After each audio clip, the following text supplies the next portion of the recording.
Right, we're in an absolutely beautiful part of the world today, and today's video is all about showing you guys how to do a one-strike fire with a ferro rod and steel. You know, it's a pretty simple one, and I'll do a bow drill and a friction fire video later on. But I think this is a good starting point. You know, if you're not getting that fire started in the first few strikes with your ferro rod, you're doing something wrong. Beautiful, absolutely beautiful piece of bushland I'm in at the moment.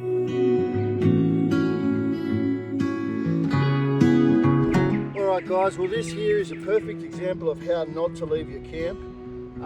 Basically when you're setting up in the bush, you want to leave a no trace camp. You know, it's going to keep the beauty of everything looking natural.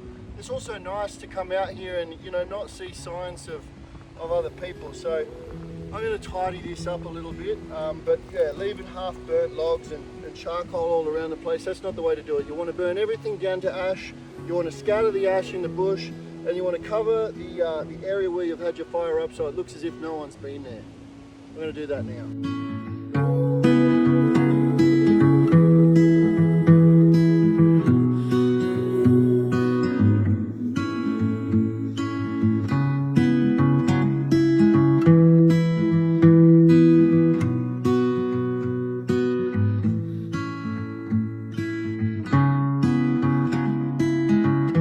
Call that no trace, but it's a hell of a lot better than what it was.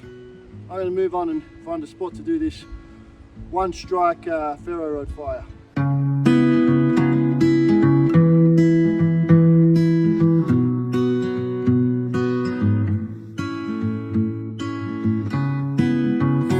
So I've actually found this beautiful running creek where I'm going to top up some water to boil for my cup of tea that I'm going to be making soon. So and because it's so clear I can see straight through it, I won't even need to use my millbank bag to coarse filter this. It's like pristine. Once it's boiled, should be good to go for my tea.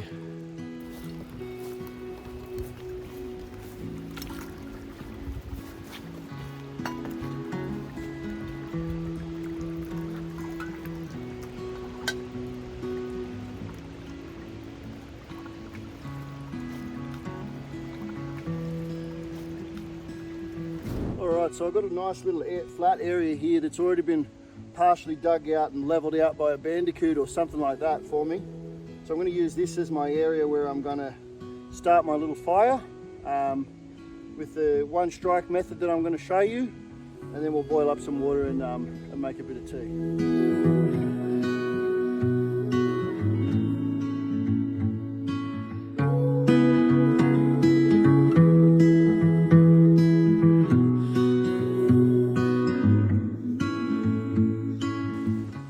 So I'm just collecting up a bit of kindling, and you want to get some stuff that's the size of matchsticks, some stuff that's the size of pencils, and then some stuff that's the size of your thumb or thicker. So I don't need too much now because I'm just doing this as a demonstration, but yeah, that's all my matchstick stuff. Let's get about getting the others.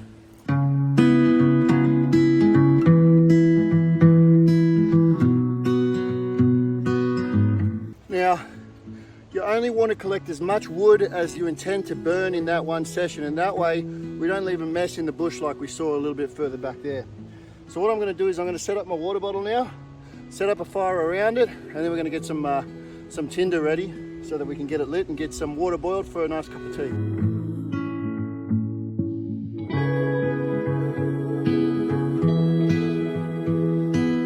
Now, when selecting your tinder, you want to choose plant materials that are dry and fibrous.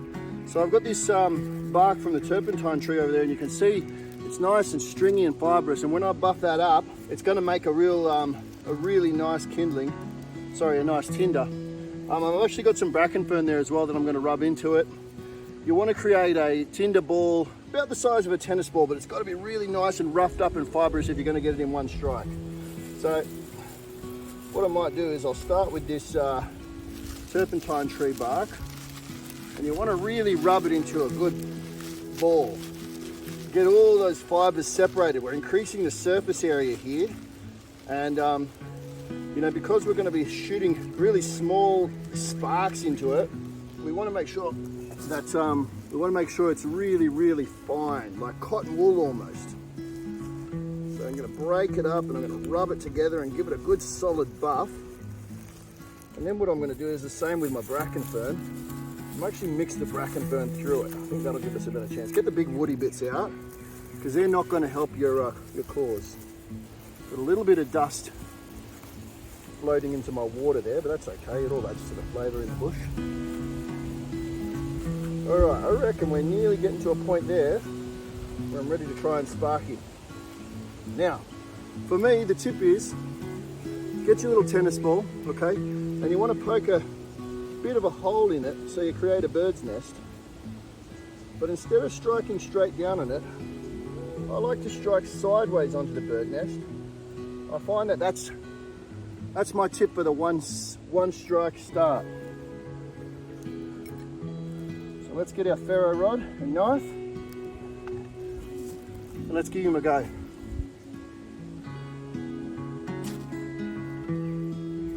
There we go. Oh, one strike and she's up. Really let it catch. Stick it in there.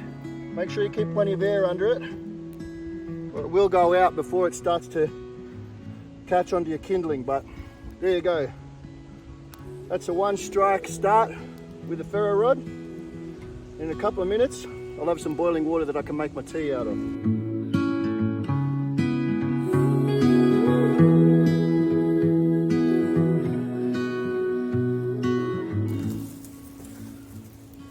I'm going to throw a bit of bracken fern on just to get everything burning properly. I know that dried bracken fern goes up really well. I want to make sure my whole fire is lit so that my water boils as fast as it can and we can get some tea happening.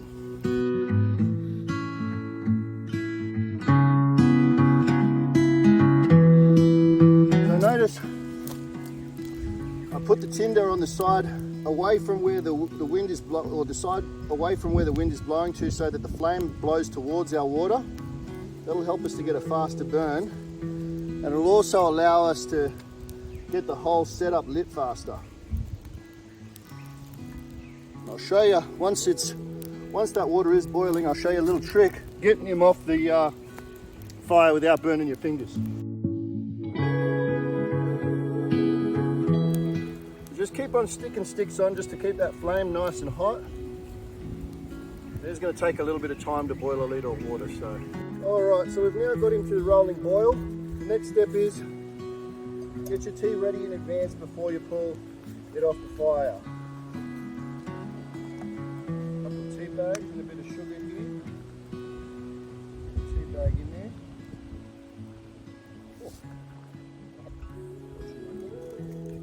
Bit of sugar. Now make sure that all of your waste, if it's paper waste, you can just burn it in your fire. But any plastic waste that you bring with you, make sure you take it back with you. You don't want to be littering the bush. And also a little bit of powdered milk. So we'll leave that till after the tea infusion happening.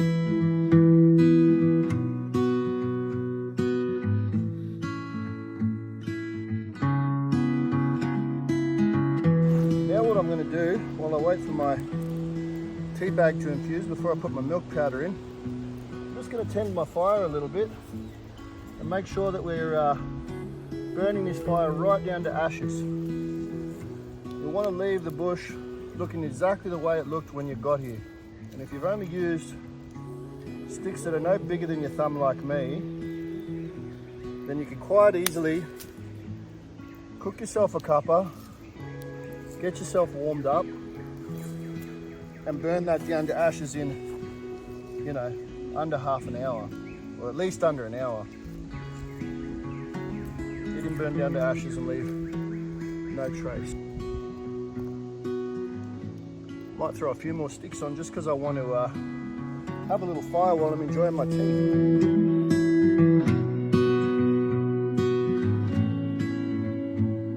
Plenty of coals and heat in there now, so I'm not too stressed about it. If it goes out, we can easily get it going with a few small sticks and a few breaths of oxygen. Even a breeze floating past will get it going. Alright, that tea's probably ready now. I'm just going to squish all the extra liquid out of that tea bag with my foot. I'll chuck him on the fire too. Get rid of that way. A little bit of powdered milk and that tea will be ready to go.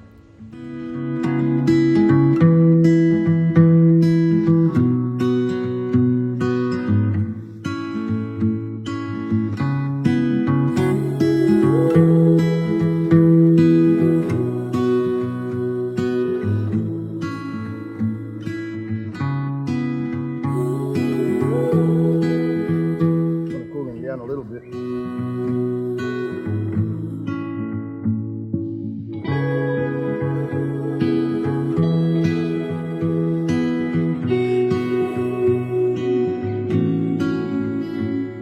It's a cup of tea with a one-strike fire.